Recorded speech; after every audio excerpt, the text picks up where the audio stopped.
Bienvenidos al programa Volviendo a Dios. Volveos a mí y yo me volveré a vosotros. Malaquías 3:7.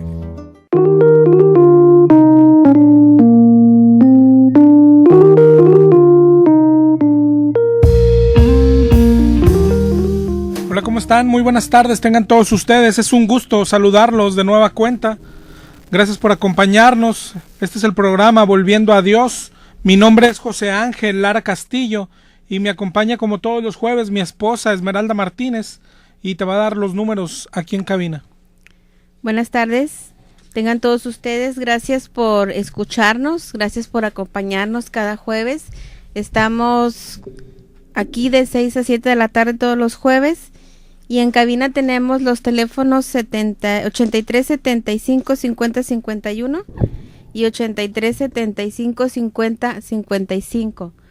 Por si gustas comunicarte con nosotros, o bien nuestro correo es volviendoa.dios@hotmail.com, y el celular de mi esposo para cualquier mensajito de texto durante la semana es el 818-252-8607. Y el material que tenemos para compartirte son Biblias en audio, un paquete para evangelizar, trae libros y folletos, prédicas de programas anteriores. Si eres foráneo, puedes marcarnos el 0181 al principio y luego 73 75 50 51 y 83 75 50 55. También te lo podemos enviar a cualquier parte de la República y puedes buscarnos también en nuestra página que es www.elrenuevo.com.mx. Cualquier material que necesites va sin costo. Bueno, pues muchas gracias otra vez por escucharnos y vamos a comenzar con el tema de hoy. Hoy queremos continuar con el tema que hemos manejado las últimas 2 semanas. Si recuerdas el programa, no solo esta semana, siempre hemos tratado de exhortar a la gente, al pueblo cristiano, a volver a la palabra de Dios por nuestra cuenta. De eso se trata el programa.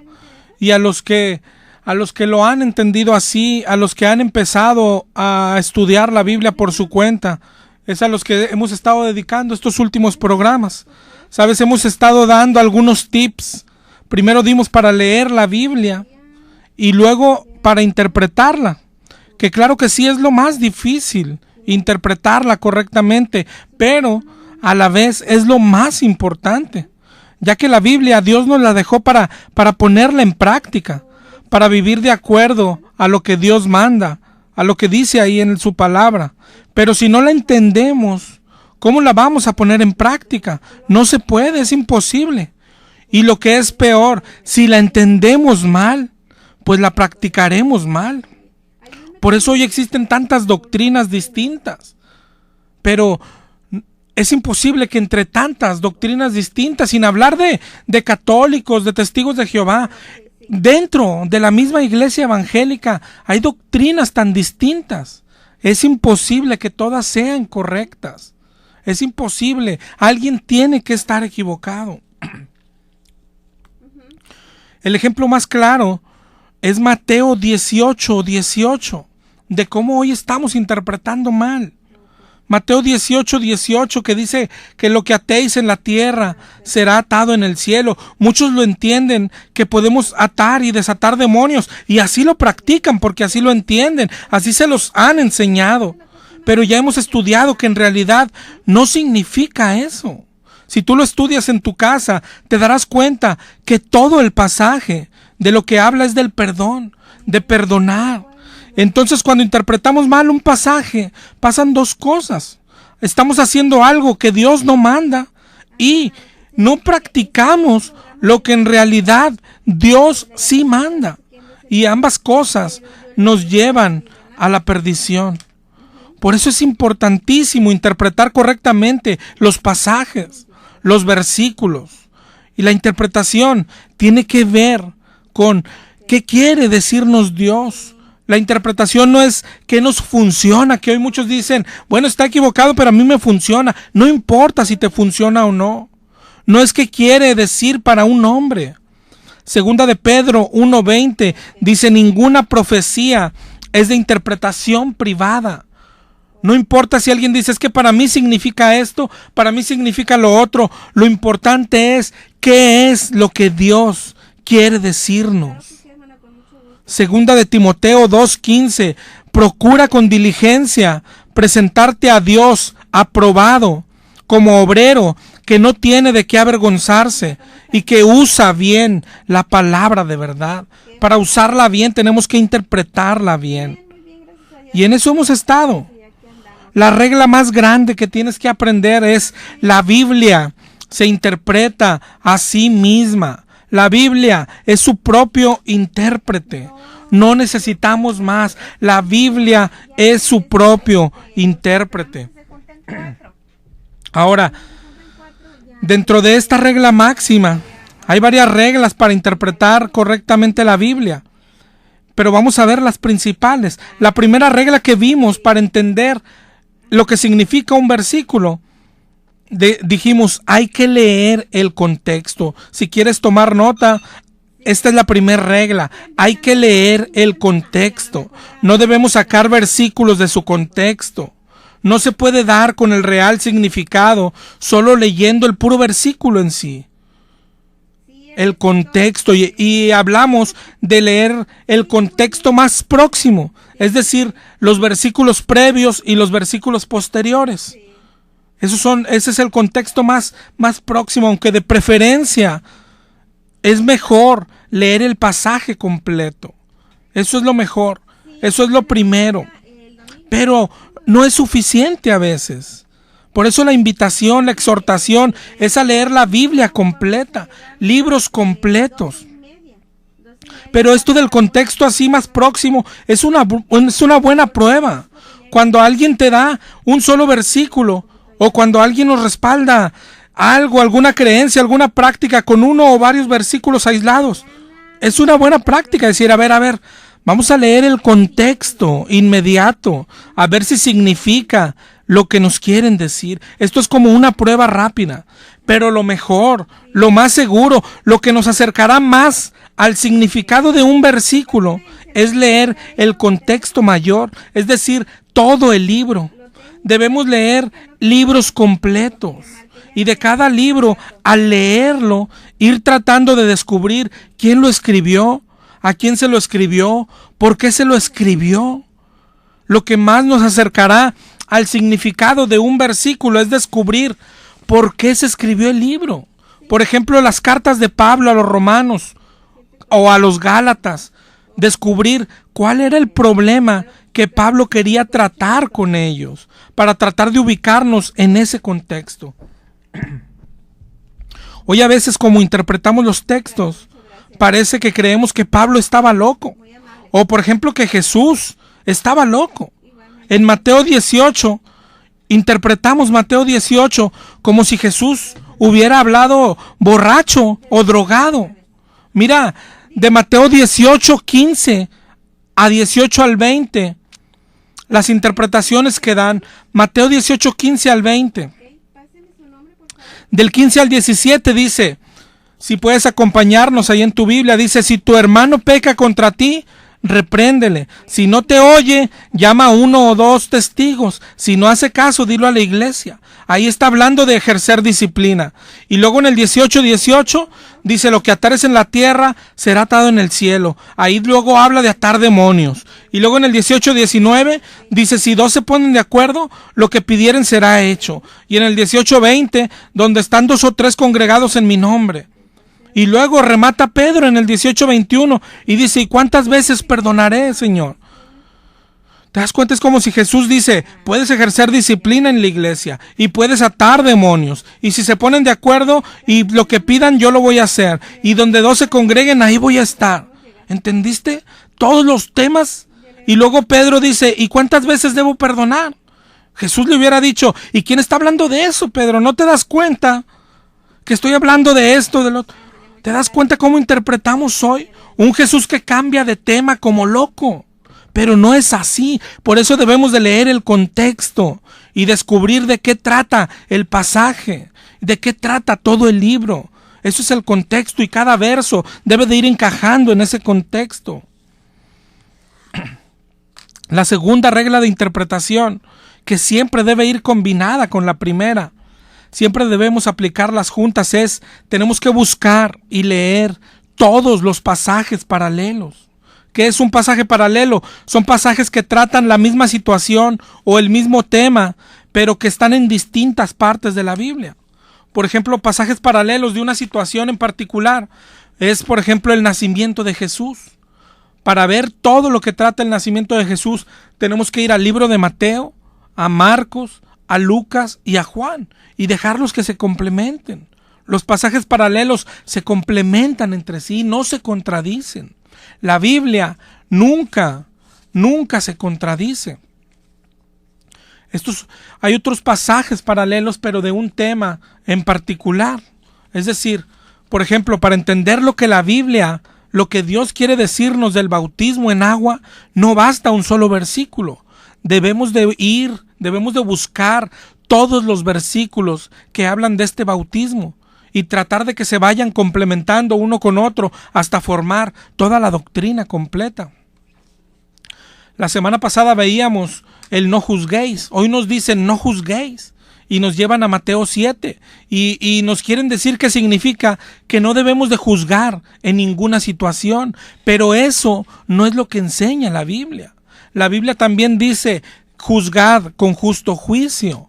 La Biblia también dice, guardaos de los falsos profetas. ¿Cómo le hacemos para guardarnos? Pues tenemos que hacer juicio. La Biblia también dice, probar los espíritus, a ver si son de Dios. ¿Cómo los probamos? Tenemos que hacer juicio. ¿Te das cuenta? Pero hay muchísimos más. Juan el Bautista juzgaba. Les llamaba generación de víboras. ¿Por qué nadie le dijo, oye Juan, no los juzgues? Jesús también juzgaba cuando les dijo a los fariseos, ustedes son de su padre el diablo.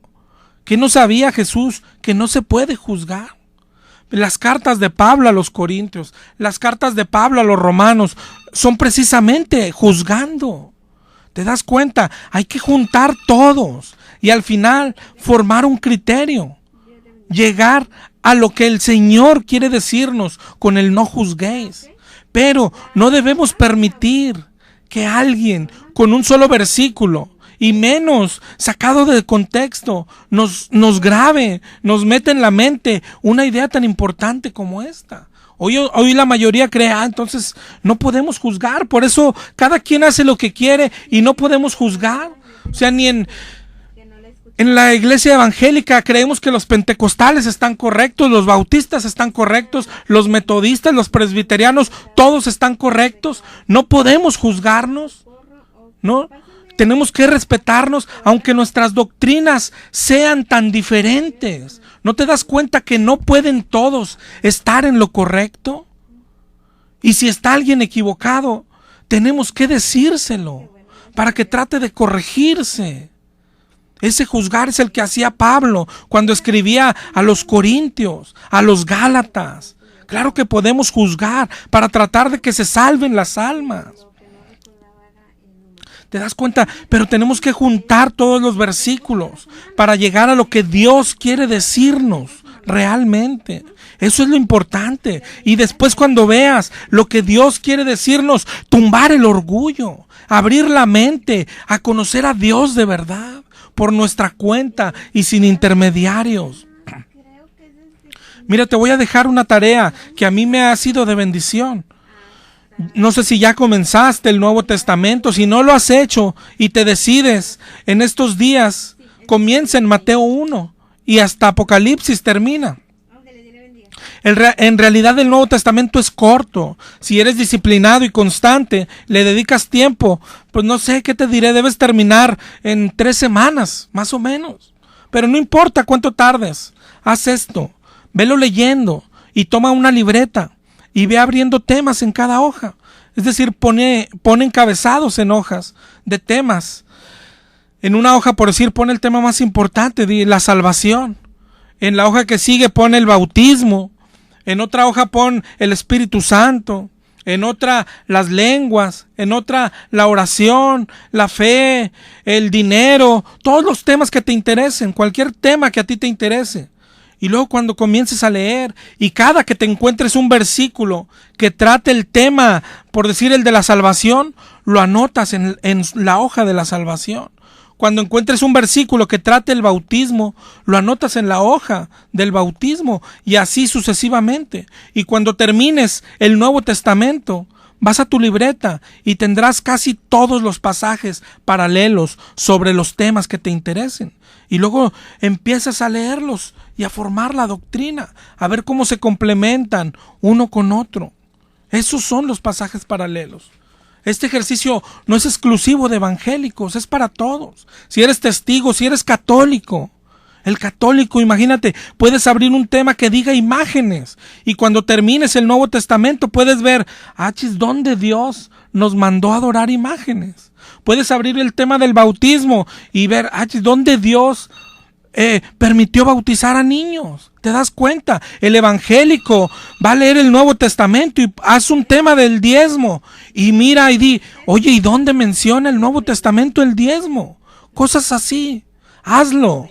Vas a ver que va a ser de bendición, no te llevará mucho tiempo y vas a crecer espiritualmente. Ojalá ya hayas entendido las dos primeras reglas, que son leer el contexto y leer los pasajes paralelos. Y hoy queremos avanzar con una tercera regla, que también hay que combinarla con las otras dos. La tercera regla es que la Biblia se lee y se tiene que entender en forma progresiva o cronológica. Yo creo que se oye mejor en forma progresiva. ¿Qué quiere decir esto? Primero, por eso te digo siempre que hay que leerla completa y desde el principio. Forma progresiva es ver cómo va progresando, cómo van avanzando el tiempo, cómo está escrito cronológicamente, cómo hay cosas que van cambiando con el tiempo. Progresiva es que hay algunas cosas o reglas que vienen en la Biblia, pero que ya no aplican para nosotros hoy. Y eso no lo puedes descubrir si no lees la Biblia completa y en orden. Y esto hoy también lo usan para engañarnos. Yo creo que nos quedaría más claro con unos ejemplos. Mira, por ejemplo, yo creo que has escuchado en las iglesias de hoy pastores hablar de maldiciones generacionales. Es decir, hay pastores que todavía predican maldiciones generacionales y te dicen, es que lo que estás pasando es porque tu papá fue pecador, o porque tu abuelita era bruja, o porque tu mamá hizo esto. Es decir, nos enseñan que cargamos con el pecado de nuestros padres y sus consecuencias. Y claro que nos muestran en Deuteronomio o en Éxodo 25. Éxodo 25 dice Dios, yo soy Jehová tu Dios, fuerte y celoso, que visito la maldad de los padres sobre los hijos, hasta la tercera y cuarta generación. Y aquí claramente está hablando de maldiciones generacionales. Y si te llevan a este verso, pues te la crees, porque está en la Biblia. Pero hoy, esto es lo que tienes que grabar, no es suficiente que esté en la Biblia. Acuérdate que hay que ver si significan lo que nos quiere decir. O acuérdate siempre que hoy tenemos al diablo utilizando la Biblia. Si leyeras la Biblia completa y en orden, más adelante de Deuteronomio y de Éxodo, te toparías con otro verso. Si quieres, anótalo para cuando te prediquen maldiciones generacionales. Es Ezequiel 18:4. Dice, el alma que pecare, esa morirá. Y Ezequiel 18:20 repite, el alma que pecare, esa morirá. Y agrega, el hijo no llevará el pecado del padre, ni el padre el pecado del hijo. ¿Te das cuenta? Es Dios rompiendo con las maldiciones generacionales. Hace muchos años. Y parece increíble que hoy todavía en nuestras iglesias haya pastores que la prediquen. ¿Será ignorancia o lo harán a propósito? Esa es la forma progresiva, nos deja ver varias cosas. Que Dios dice qué, pero también dice hasta cuándo. Dios dijo un día que castigaría la maldad en los hijos, pero luego dijo ya no haré eso. Entonces ya no aplica para nosotros hoy. Otro ejemplo, hay muchos ejemplos en la palabra de Dios.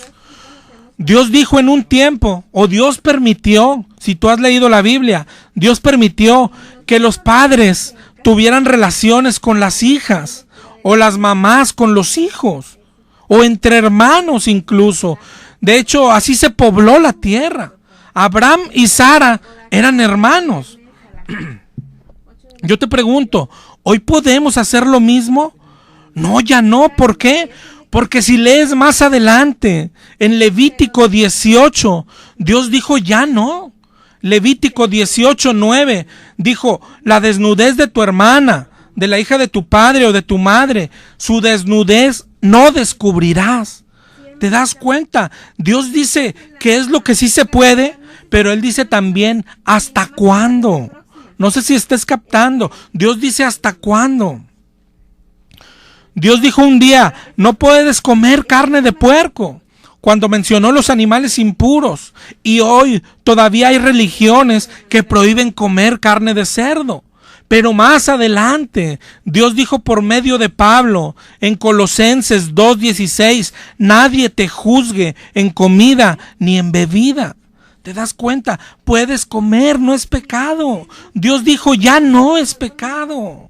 Lo mismo sobre el guardar el sábado. Hoy hay muchos que todavía predican que tenemos que guardar el sábado. Ahí mismo dijo Pablo, nadie te juzgue en comida o en bebida, ni en día de fiesta, ni en luna nueva, ni en día de reposo. Todo lo cual era sombra de lo que ha de venir.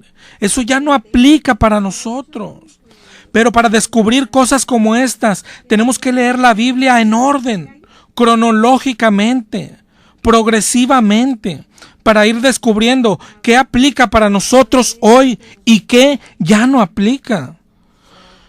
No sé si recuerdas, si no aquí te repito, uno de los primeros consejos, la Biblia hay que leerla completa, de Génesis a Apocalipsis, de Génesis a Apocalipsis, pero un consejo que dimos, es mejor comenzar en el Nuevo Testamento y luego empezar en Mateo 1 y terminar Apocalipsis y ahora sí comenzar en Génesis 1. ¿Eso por qué?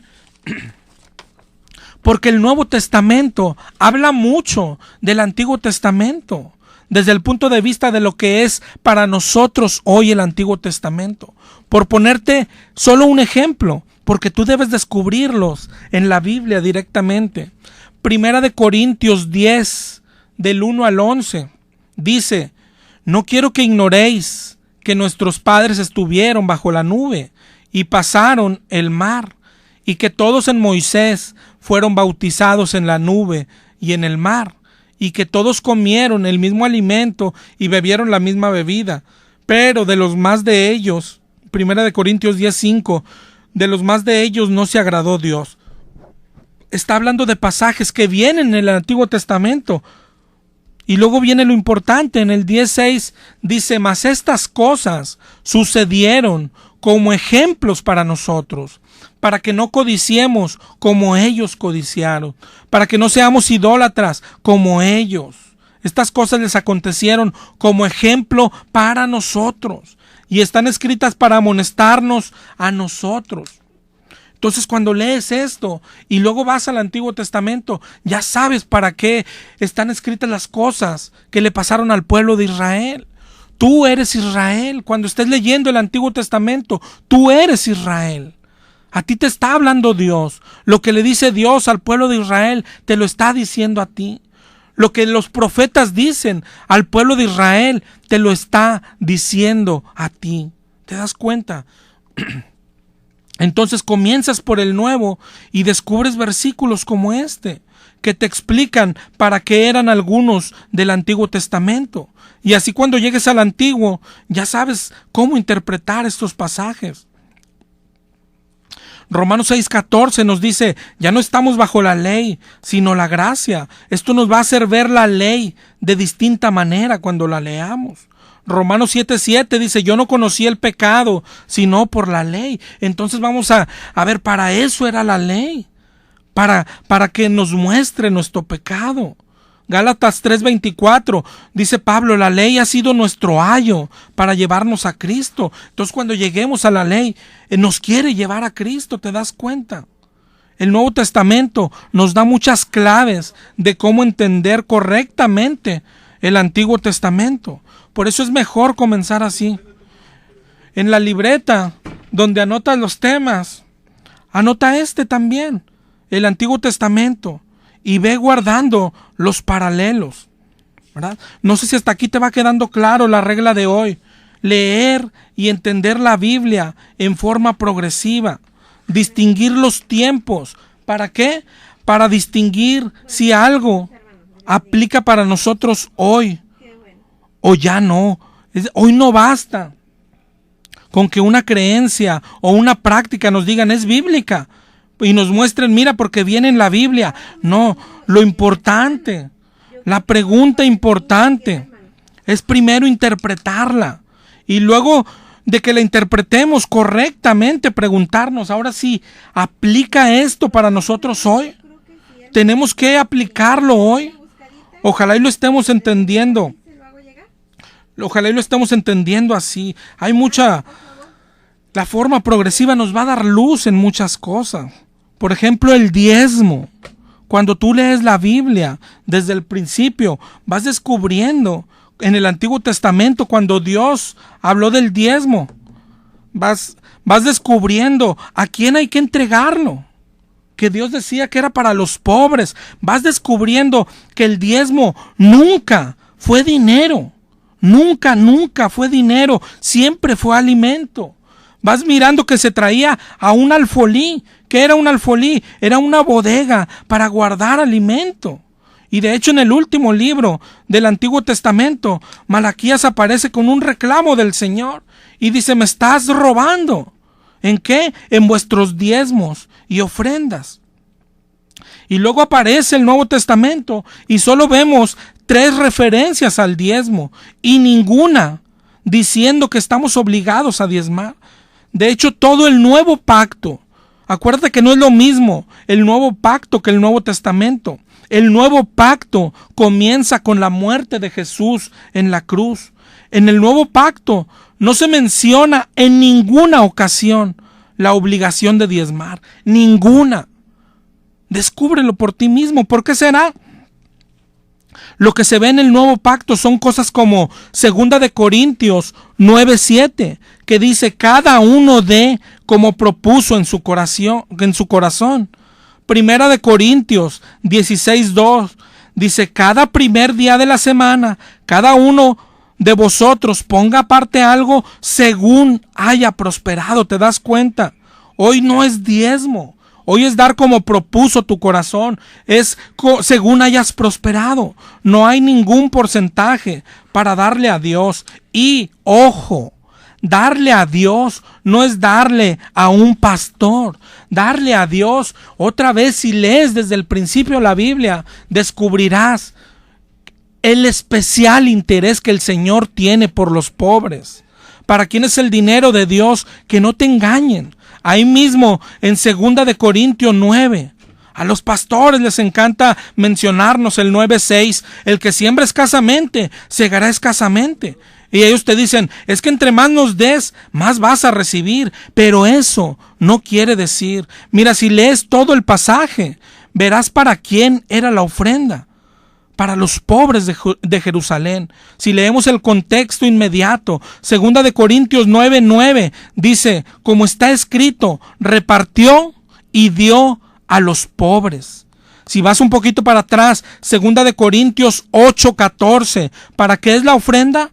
Para que la abundancia de ustedes supla la escasez de ellos. Estaban en escasez. El pueblo de Jerusalén, los hermanos de Jerusalén, para ellos era la ofrenda. Eso dice leyendo el contexto, era para los pobres. Y ahora si le aplicamos un paralelo, Romanos 15:26, Romanos 15:26, dice, Macedonia y Acaya tuvieron a bien hacer una ofrenda para los pobres que hay entre los santos de Jerusalén. No habla de dar a ningún pastor, sino de dar a los pobres. Si estudiaras desde el antiguo lo que decía del diezmo, verías que también era para los pobres. Eso es lo que Dios quiere. Pero el diezmo hoy ni siquiera aplica, ni se menciona en el nuevo pacto. Pero además es lógico que no aplique. El diezmo pertenece a la ley.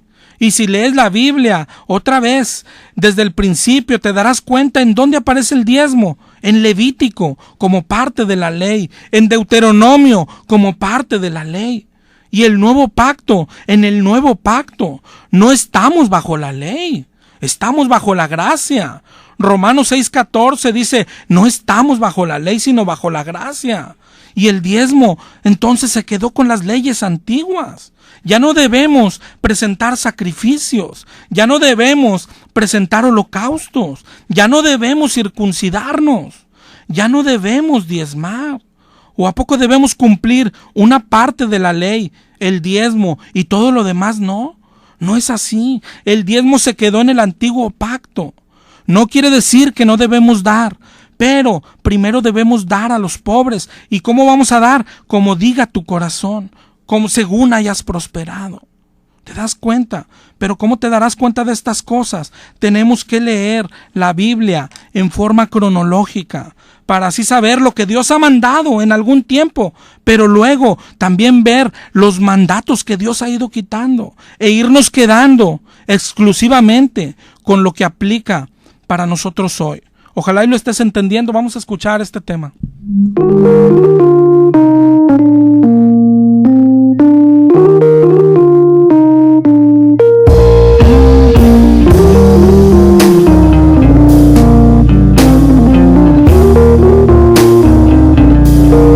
Cuéntaselo a Jesús,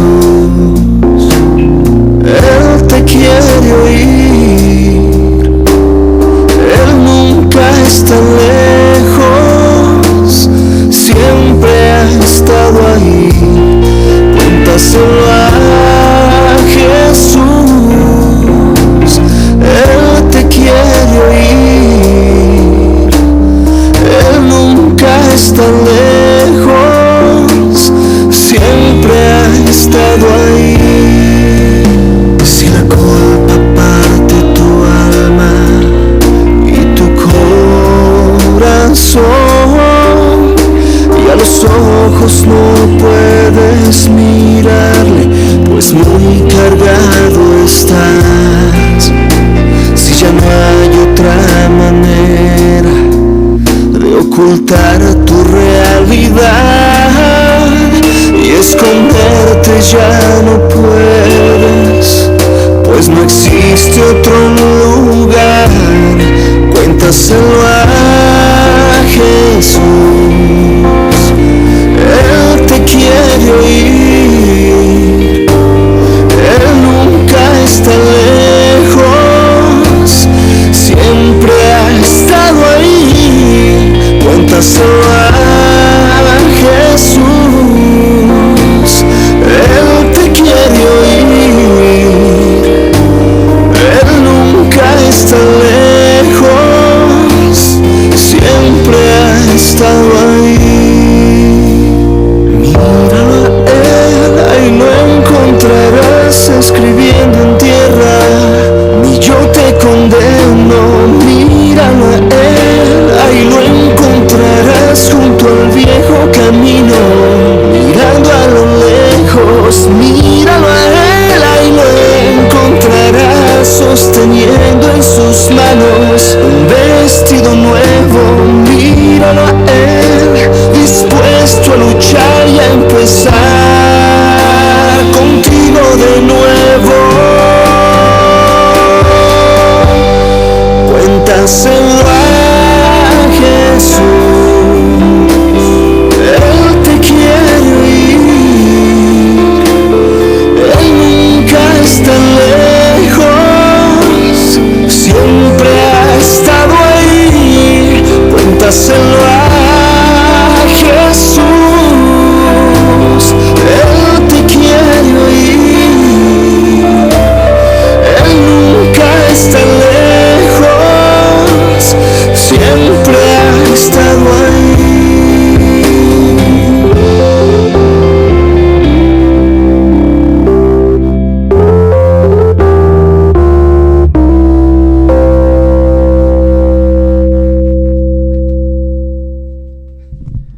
Muchas gracias por continuar con nosotros. Te voy a repetir los números en cabina por si quieres regalarnos una llamada. Es el 8375-5051 y 8375-5055. Y mi número de celular es el 818-252-8607.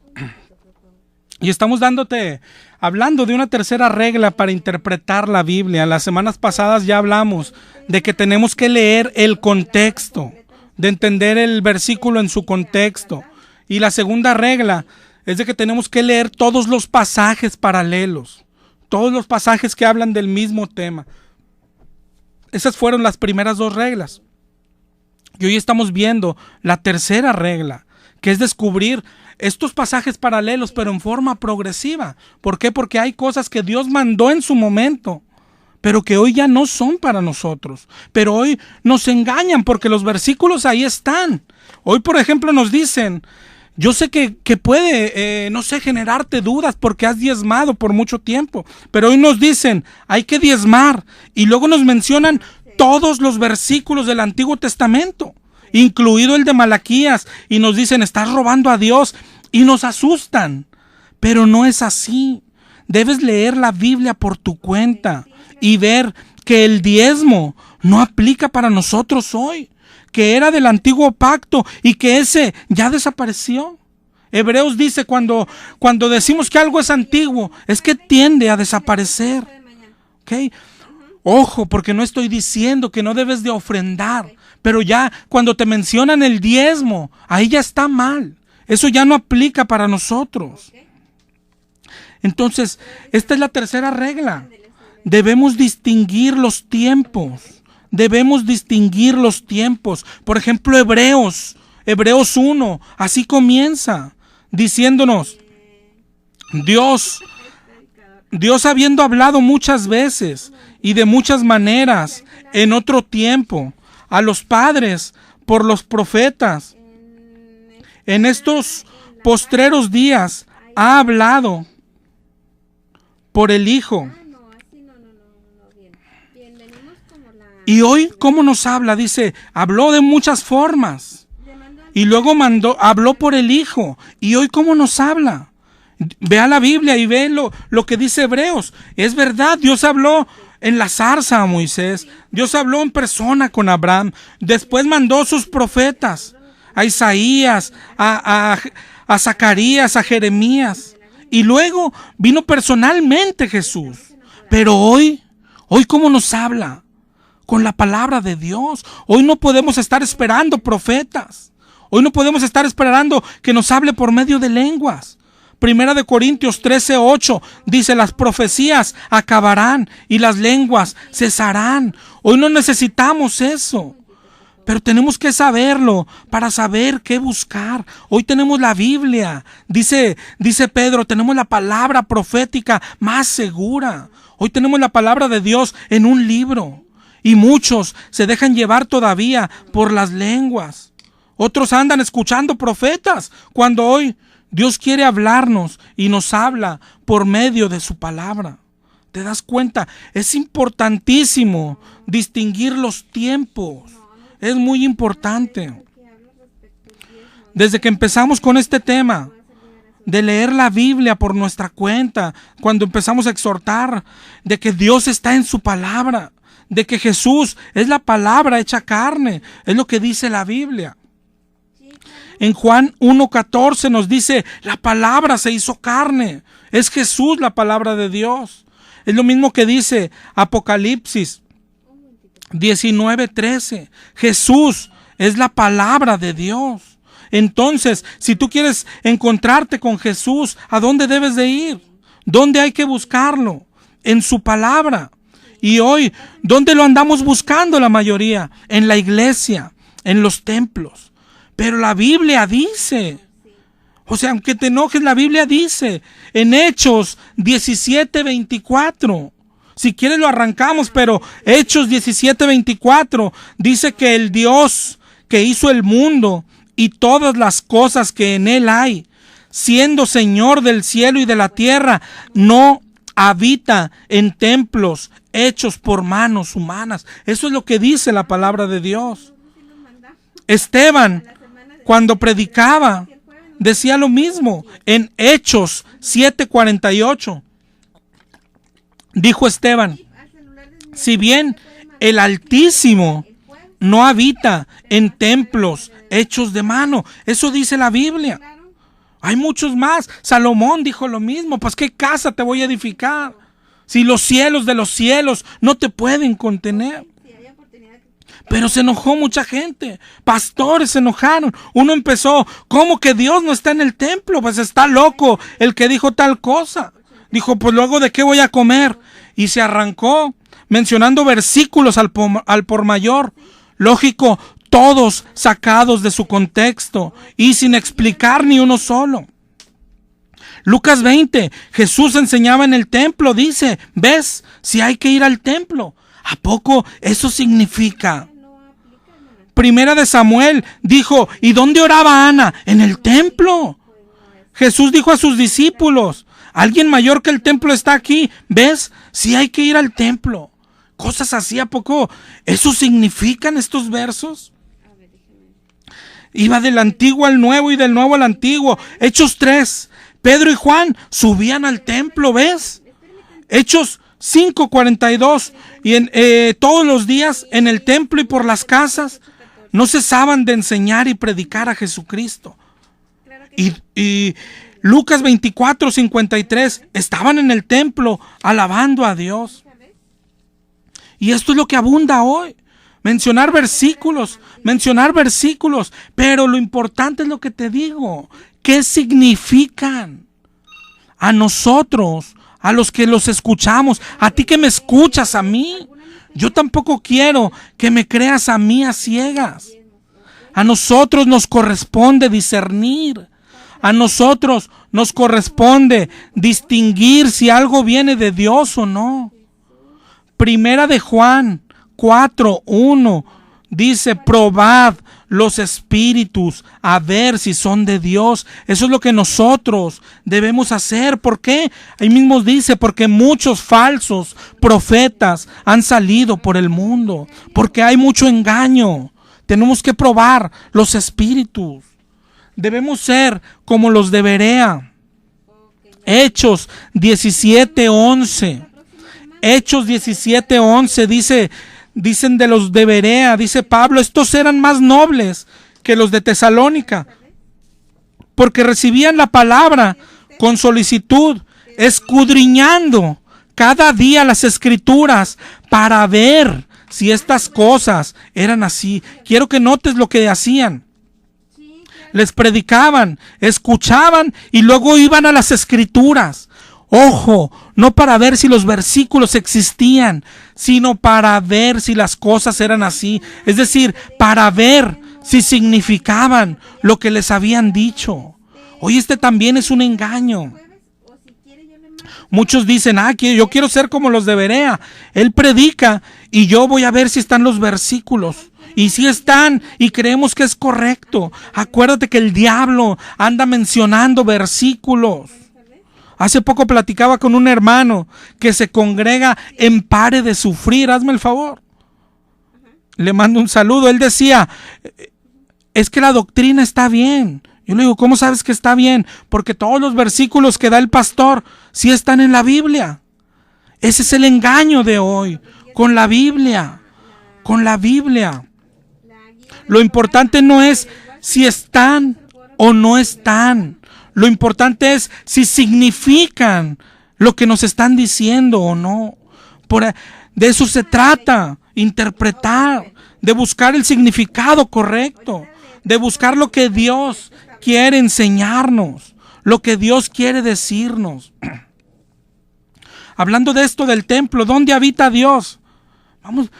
Sería bueno tratar un tema completo del templo, pero se nos está acabando el tiempo.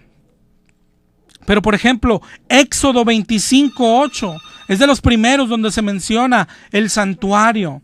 Después que Dios los sacó de Egipto, les da instrucciones y les dice: harán un santuario para mí. En el 25:10 harán también un arca de madera. En el 33:7 habla del tabernáculo, ya el tabernáculo de reunión.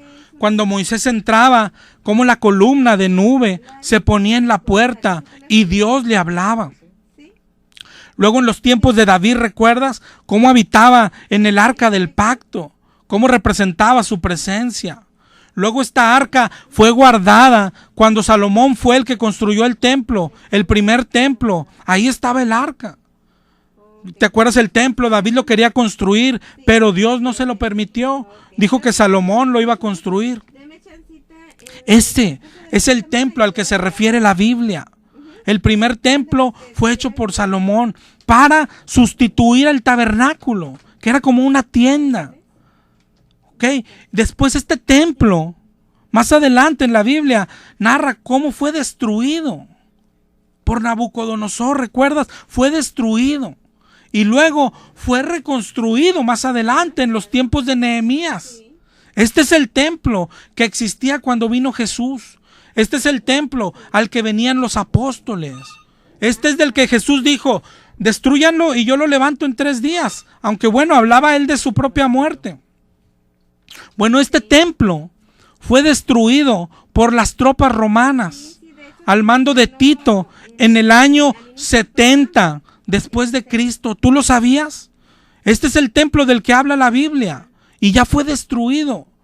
No, la Biblia no habla de los templos que hoy abundan en cada esquina. La Biblia no está hablando de los templos bautistas, de los templos pentecostales, de los templos metodistas, de los templos católicos.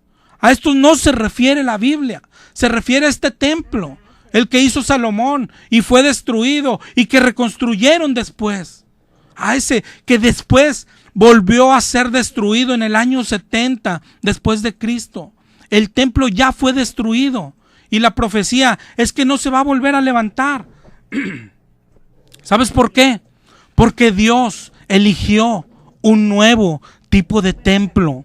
Tú y yo, nosotros, los cristianos, somos el templo del Dios viviente. Dios sustituyó aquel templo por nosotros. ¿Te imaginas lo grande que es esto? Lo enorme del regalo de Dios. Y como en todo, si no lo entiendes así, van a pasar 2 cosas. 1, andas buscando a Dios en los templos esos que existen en cada esquina. Y 2, no haces lo que Dios quiere, que es que tengas el Espíritu dentro de ti, que te conviertas en el templo del Señor. La historia del templo aún va más allá, es hermosa. Cuando estemos en el cielo, ¿sabes qué dice la Biblia? En Apocalipsis 21-22, ahí no va a haber templo. El Señor Dios Todopoderoso es el templo de la Nueva Jerusalén y el Cordero. El Señor es el templo. Ahí no va a haber templo. Pero te das cuenta, hay que distinguir los tiempos. Hoy Dios no habita en ningún templo. Hoy Dios quiere morar dentro de ti y dentro de mí. Nosotros somos su templo. No te prives de esto. Yo no digo que dejes de ir a la iglesia. Hay muchos motivos más para ir, pero para buscar a Dios no necesitas ir a una iglesia. Tienes que ir a su palabra. ¿Ok? Y a su tiempo Él hará morada en ti. Esa es la promesa. Esa es la promesa. Ojalá ya hayas entendido esta regla. Hay que entender los tiempos. La Biblia cronológicamente. Por ejemplo, Jesús se la pasó haciendo sanidades. E incluso dio dones de sanidad.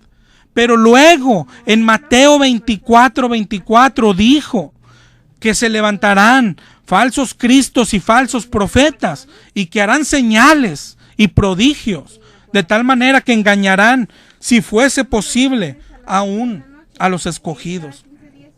Entonces, te fijas, Jesús hizo milagros, Jesús dio dones de sanidad, pero luego nos dijo, pero ten cuidado, porque más adelante, que son los tiempos de hoy de nosotros, dijo, habrá falsos milagros.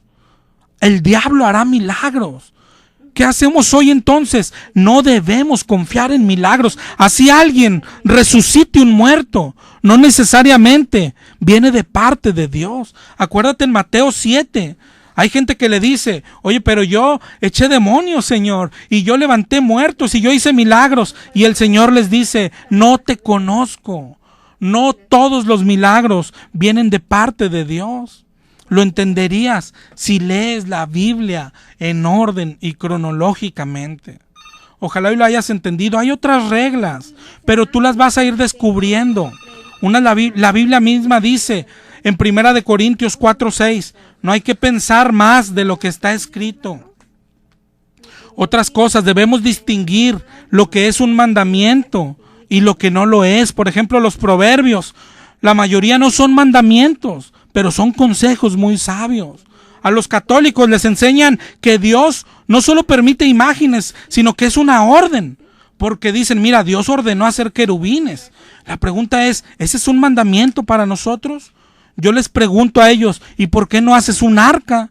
Dios mandó a Noé a hacer un arca. ¿Nosotros debemos hacerla? No, hay que distinguir el mandamiento para alguien en esa época de lo que es un mandamiento para nosotros. Hay que armarse de un diccionario. Ayuda el saber el significado de las palabras. Si es un diccionario de hebreo es mejor. Pero recuerda, la orden de Jesús no es solo leerla, es escudriñarla. Los que hacían los de Berea es escudriñarla. Hay más reglas, pero estas 3 reglas te van a bendecir. Aplícalas. Empieza a leer la Biblia por tu cuenta. Empieza a discernir, a interpretar. Sí se puede, hermano. Sí se puede. Ármate de tu Biblia y empieza a conocer a Dios. No necesitamos intermediarios. No necesitamos que nadie nos enseñe. 1 Juan 2:27. Dios te bendiga. Volviendo a Dios fue presentado por Librería El Renuevo.